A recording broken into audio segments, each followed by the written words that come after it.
original Borderlands was largely defined by the gratuitous variability of its weapons. Gearbox went to great lengths to stock the game with a ridiculously large number of possible weapon variations, and this well-publicized feature seemed to pay off in spades. Goated on the promise of shinies and their insatiable hunger for loot, players sunk endless hours into the RPG shooter hybrid, and chalked up ever higher damage numbers as they blasted their way through numerous DLC expansions. We got to play Borderlands 2 at a recent hands-on event, and though it retains this feeling of compulsory discovery, our experience suggests that it'll be a leaner, more disciplined game overall.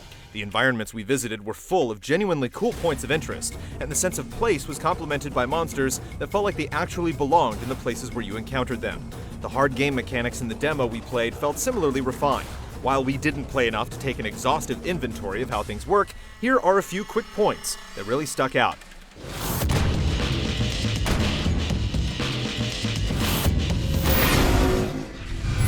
The demo we played had two characters available, Maya the Siren and Salvador the Gunzerker. Both have defining abilities that operated on a cooldown, which you could access right from the get-go. Salvador has the ability to go into a gun's akimbo rage and lay waste to his targets for a few seconds.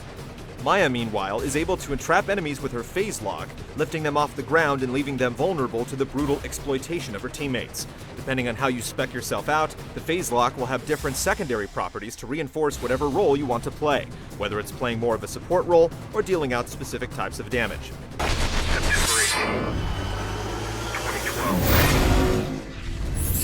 Borderlands 2 creative director Paul Hellquist spoke to us at length about how the different gun manufacturers will have their brand identities emphasized in the sequel. A good example is the Tediore line of firearms, which, in the game's lore, are disposable mass-produced pieces of junk. Rather than replace their clips when you're running low on bullets, you can simply hurl the spent weapons at your enemies like grenades. The more ammo remaining, the bigger the blast. Hellquist also mentioned that the stories surrounding the manufacturers will be more pronounced, which could go a long way toward expanding the game's fiction by exploring one of the more interesting corners of Borderlands lore.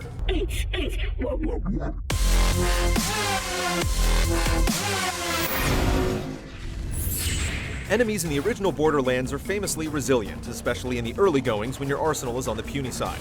Based on what we played, it's the same in Borderlands 2, though we encountered an enemy whose design took smart advantage of the game's beefy hit point counts. A gigantic creepy crawler with mineral-encrusted appendages. The only way to effectively damage it is to focus your fire on its crumbly bits, which then explode into valuable pickups.